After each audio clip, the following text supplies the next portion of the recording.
Shalom saudara, shalom Pak, Halo, teman-teman semuanya. salam. Ya, Eh, saya memulai membahas topik ini dengan mengajak Anda melihat Injil Matius pasal 19 ayat 16 Ya. sampai 26. Itu cerita tentang seorang pemuda yang di Lukas disebutkan orang kaya, dia juga seorang pemimpin. Siapa yang nggak kepengen jadi gitu ya, sudah kaya, Ya. muda, banyak pilihan-pilihan dia, lalu juga pemimpin. Berarti orang yang punya pengaruh besar, followernya besar gitu barangkali ya. Ya. Nah, tapi dia datang pada Tuhan Yesus. Berarti orang ini pintar nih. Dia tahu dia punya pertanyaan dan dia tahu kepada dia mesti siapa pergi, kepada Tuhan Yesus. Tapi yang paling menarik adalah pertanyaannya. Tuhan, perbuatan baik apakah yang harus kulakukan supaya aku mencapai hidup yang kekal? Berarti orang ini orang beragama. Dia mengerti apa yang penting di dalam hidup. Hebat sekali kalau sampai gini. Udah muda, kaya, pintar, tahu apa yang pergi ke tempat orang yang tepat begitu ajukan pertanyaan. Tapi yang paling menarik adalah di dalam ini adalah lalu dia dalam pertanyaan itu ngomongin sama Tuhan Yesus, guru yang baik. Ini hebat sekali, orang ini pintar juga berbahasa basi, ini orang sempurna lah segala-galanya begitu ya. Tapi ada pertanyaan itu lalu perbuatan baik apakah yang harus kulakukan itu. Tekanan dia punya gambaran kalau aku untuk mendapatkan sesuatu yang sifatnya surgawi, rohani, pendekatannya cuma satu, perbuatan baik. Ini sangat menarik. Nanti kita lihat di sini ya. Tapi adalah sangat menarik Tuhan Yesus mengatakan, kenapa kau sebut aku baik? Dia bertanyakan begitu. Dan dia katakan, kalau kau memasukkan hidup yang ini, bla bla bla bla bla, lakukan ini, jadi masuk ke dalam hidup. Tuhan ada kata pakai istilah masuk ke dalam hidup. Ya. Jadi seakan-akan Tuhan mengatakan, kalau kamu tidak begitu, ada hal yang membuat kamu ada di ranah tempat orang mati. Ini menarik sekali. Ya. Mati berarti terpisah dari Allah. Ini sangat menarik buat saya. Nanti kita lihat lebih lanjut kalau lihat situ ya. Tetapi yang paling menarik lalu Tuhan menunjukkan satu, kasihlah sesamamu manusia. Oh, itu semua sudah saya lakukan. Semua sudah lakukan. Jadi orang ini beragama. Jelas dia beragama. Ya. Dia punya keyakinan, dia punya etika, dia punya moral, dia punya kebiasaan mengikuti ajaran-ajaran dengan baik. Tapi lalu Tuhan kalau sudah gitu tidak berkata, kalau gitu kau bagus dong, oke. Ya, dia kaya, dia beragama, dia punya pengaruh. Apalagi yang kurang? Enggak. Tidak. Lalu Tuhan mengatakan, jual harta bendamu begini. Lalu kau ikutlah aku. Saudara, ada yang menarik dari apa yang dikatakan Tuhan Yesus, yaitu satu hal. Buat Tuhan, yang penting itu adalah berelasi dengan Tuhan. Bukan melakukan perbuatan. Ikut berarti berada di belakang Tuhan. Mengikuti ritmenya Tuhan, makin mengenal Tuhan, makin dikenal Tuhan. Jadi ini ada unsur pentingnya relasi. Bukan hanya aksi. Bukan hanya melakukan aksi agamawi, tetapi berelasi dengan Tuhan. Dan cerita itu mengadakan akhirnya si pemuda itu pergi dengan sedih, karena hartanya terlalu kaya. Jadi buat dia beragama itu yang penting punya keyakinan tentang Allah, Yahweh mungkin pada waktu itu, Sang Pencipta, punya tindakan menyembah dia, mengikuti aturan-aturannya, ritualnya, etikanya, semuanya, bahkan mau lebih. Tapi bagi Tuhan, ya, yang paling penting bukan itu. Kalau itu masih ada di dunia orang mati, belum ke dalam hidup yang kekal. Berelasi dengan Tuhan yang penting. Cerita ini sangat sederhana, tapi bagi saya ini sangat banyak hal-hal yang membuat kita bisa berpikir gitu ya. Dan satu hal lagi yang menarik dari cerita itu adalah pemuda itu tidak mau diubah, tidak mau berubah. Dia mau mendapat sesuatu dari Tuhan, tapi tidak mau diubah. Nah, ini menarik sekali ya. Ini sangat menarik. Di sini kita mesti mulai menyadari berbeda antara menjadi orang yang sungguh-sungguh berelasi dengan Tuhan, dengan Kristus, menjadi dan orang yang beragama. Apa artinya beragama? Agama itu kan satu sistem. Kayak mobil tuh satu sistem, ada remnya, ada kemudinya, ada rodanya, ada remnya, segala macam. Ada komponen-komponen. Nah, agama itu adalah sistem keyakinan, di mana orang meyakini tentang yang Sang Pencipta atau apa. Orang yakin juga mengenai tujuan hidupnya apa, maknanya apa, ya. Dan orang juga menyadari keyakinannya bahwa diri manusia itu banyak kekurangannya. Jadi agama mengajarkan untuk bagaimana supaya mencapai hidup bahagia, ada yang mengajarkan gitu. Bagaimana melalui keyakinan itu, bagaimana kita bahkan menyatu dengan Tuhan. Kalau bahasa Jawa ada ajaran tentang manunggaling kawula Gusti, menyatu dengan yang atau agama mengajarkan supaya kita melakukan sesuatu supaya masuk surga. Pada prinsipnya supaya manusia mendapatkan sesuatu. Menarik sekali. Jadi sistem itu mengajar, ada ajarannya, ada ritualnya, ada upacaranya, ada etikanya, ada hukumannya, ada budayanya, ada tata caranya, macam-macam lah. Lengkap semuanya. Tapi di sini dalam percakapan dengan Tuhan Yesus kita lihat, Tuhan sekarang kan menunjukkan semua itu tidak jelek. Membuat manusia lebih bermoral, lebih baik satu sama lain. Tetapi itu semua pada dasarnya cuma satu. Kembali untuk kepentingan manusia. Ini si pemuda itu mau memanfaatkan kehadiran Kristus untuk dia mendapat sesuatu, hidup kekal. Dengan upayanya, dengan cara pikirnya, dengan agama itu dibuat oleh manusia, bukan? Atau Anda yakin dibuat Allah? Manusia itu membuat bermacam-macam aliran agama, mencintainya dengan sangat sungguh-sungguh memegangnya. Tetapi semua itu, kalau mau kata tajam, seakan-akan menggunakan keyakinan itu untuk dia mendapat sesuatu. Menyembah supaya dia masuk surga, menyembah supaya mendapat kebahagiaan, bermeditasi supaya mendapat keheningan, melakukan menyangkali ini supaya mendapatkan kedamaian. Semua buat dirinya.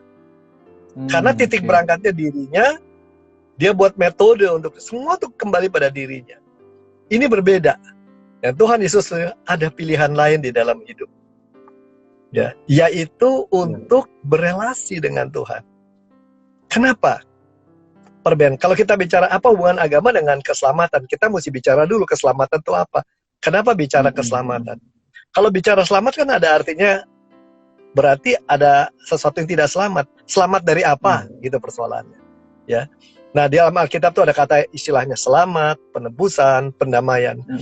Allah adalah Allah kita, Allah yang memberi anugerah yang besar. Anugerah pertama adalah anugerah yang saya sebut anugerah umum. Dia membuat kita boleh hidup, boleh berkembang, boleh bekerja, bahkan boleh memuliakan Allah. Bahkan boleh mempunyai pilihan. Allah menjadikan manusia dengan memiliki pilihan. Ini yang luar biasa. Tetapi yang paling menarik adalah di dalam itu manusia memilih secara salah. Manusia memilih secara salah, sehingga akibatnya dari pilihan yang salah itu, manusia tidak lagi hidup, berjalan, bekerja, berkembang, bertumbuh untuk kepentingan memuliakan Tuhan. Tapi semua demi dirinya sendiri. Demi kepentingannya, keinginannya, pikirannya sendiri. Termasuk manusia akibatnya begitu. Apa yang Tuhan berikan, dia tafsirkan, dia bikin sistem, dia bikin ini. Semua pada dasarnya kuncinya satu. Titik berangkatnya adalah untuk aku, bukan memuliakan Tuhan. Jadi pusatnya pada manusia. Sehebat apapun sistem. Itulah kadang-kadang orang beragama, ajaran agamanya sih baik, tetapi udahnya kok antara inilah. Jadi agama itu menjadi sesuatu yang maunya menuntun manusia, tapi karena dibuat oleh manusia yang dari pertama memilih untuk bukan memuliakan Tuhan, manusia sudah berjalan di jalan yang bukan rencana Allah. Dosa, yang dipakai istilah dosa itu menyimpang dari apa yang Allah inginkan. Jadi kalau kita mau berjalan ke Bogor, menyimpangnya cuma 1 senti. Dari kompas kita makin lama makin jauh, makin tidak sampai ke sana. Kira-kira begitu. Sehingga menuju kasarnya hidup itu kebinasaan. Bukanlah hidup yang menurut inginan. Makin terpisah dengan Allah, itulah dosa. Dan berakhir dengan kebinasaan. Tapi Allah tidak putus asa. Allah memberikan anugerah kedua. Anugerah itu anugerah khusus, yaitu tawarkan keselamatan. Seakan-akan manusia itu anak kecil masuk ke dalam lumpur yang terus menghisap dia. Makin dia berenang, makin dia lompat, makin dia makin tenggelam. Dan Allah tidak biarkan, karena Allah, nah ini lagi satu khas. Bicara keselamatan, kita bicara Allah yang mengasihi, bukan Allah yang hanya menuntut, menyuruh, memerintahkan. Kan itu Allah mengulurkan tangannya. Seakan-akan pada kita yang diluput. Tinggal kita mau pegang apa enggak. Nah, apakah berarti kalau begitu kita terima penebusan Allah atau keselamatan dari Allah dan dia berdamai dengan kita, tidak marah pada kita, berarti lalu setelah itu kita selamat, lalu hidupnya tidak perlu apa-apa? Bukan begitu. Ada anugerah ketiga. Anugerah kedua itu yang anugerah khusus di dalam karya Kristus. Kita diselamatkan, ditebus, didamaikan, lalu diberi hidup baru, jangan salah. Nah, di situ kemudian Allah memberikan Roh Kudus di dalam diri kita. Roh Kudus itu menghibur, menguatkan, membela, tapi yang terutama juga jangan lupa mengubahkan kita. Sama si pemuda tadi, kalau berelasi dengan Allah, mestinya kan berubah, tapi dia menolak berubah. Ini problemnya nih. Agama seringkali menjadi memelihara relasi kita. Agama tidak jelek kalau kita berelasi dengan Allah. Begitu kita mencintai Kristus, merasakan Roh Kudus, bahwa kita punya ajaran yang rapi, ada ritualnya, ada aturannya, itu tidak salah. Tetapi itu mirip seperti itu adalah rumah. Rumah itu boleh dimiliki dan baik kalau kita punya cinta kasih dan keluarga. Tapi rumah bukan keluarga. Anda bisa punya rumah tapi belum punya keluarga. Ini dia ya, di situnya. Tuhan ingin kita menjadi keluarganya. Nah inilah, seringkali agama itu menjadi seperti rumah yang besar. Kita repot urusnya rumahnya, pintunya, WC-nya, dapurnya. Tapi tidak ada cinta kasih di dalamnya, tidak ada keluarga yang dalam. Bahkan itu menjadi satu kesombongan sendiri, kebanggaan. Itulah agama, dan agama bisa menjadi tidak masuk akal dan fanatik. Lain dengan kalau kita berelasi dengan Allah, kita tumbuh mau menjadi serupa dengan yang dia inginkan. Kita belajar, menyadari banyak hal yang kita... Karena itu saya bisa katakan agak tajam, bahwa kalau kita lebih mencintai gereja kita, kalau kita lebih mencintai ajaran-ajaran kita yakini, kalau kita lebih mencintai ritual kita, kalau kita lebih mencintai tanggal-tanggal upacara kita, lebih dari mencintai Tuhan, sudah ada yang satu sangat salah. Dan itu yang seringkali orang terjadi. Pak, kalau begitu apakah semua itu relatif? Tidak. Bukan semua relatif dan boleh dibuang, bukan. Tetapi itu adalah istilahnya mobil yang membawa kita berjalan pergi dengan pasangan hidup yang kita cintai. Tetapi punya mobil, kalau dengan pasangan hidup hubungan kita nggak baik, itu tidak dinikmati keberadaan bersama. Seorang yang sungguh-sungguh mendapatkan keselamatan, tadi dikatakan gitu, dia akan juga mengalami perubahan. Tanpa perubahan, diubah, ikut di belakang Tuhan, bukan di depan Tuhan, bukan seret Tuhan, ikut menjadi ngikuti ritmenya Tuhan. Di dalam kesusahan pun seperti sekarang, kita coba lihat ritme Tuhan, maka kita akan berkata pada akhirnya, Tuhan begitu baik. Segala sesuatu menjadi kebaikan bagi orang-orang yang mengasihi dia. Kembali soal relasi. Dan bukan hanya itu, ya, mau dipanggil melayani dia. Jadi agama seringkali berbahaya menjadi satu sistem yang membuat manusia lebih membenarkan dirinya, menjaga sistemnya dan lain-lain, tapi seringkali malah membuat orang tertutup begitu Tuhan memberikan sentuhan baru. Tapi kalau kita berelasi dengan Tuhan, ya tentunya apa yang kita lakukan dan orang-orang tua lakukan dan guru-guru kita lakukan, para bapak-bapak sebelumnya, kita perhitungkan, kita pelajari dan lain-lain. Tapi sekali lagi, itu tidak boleh membuat kita lebih mencintai apapun selain Tuhan. Jadi sekali lagi, jangan agama dinomor satukan, kita jadi nyembah agama bukan nyembah Tuhan. Ini yang paling berbahaya, saudara-saudara.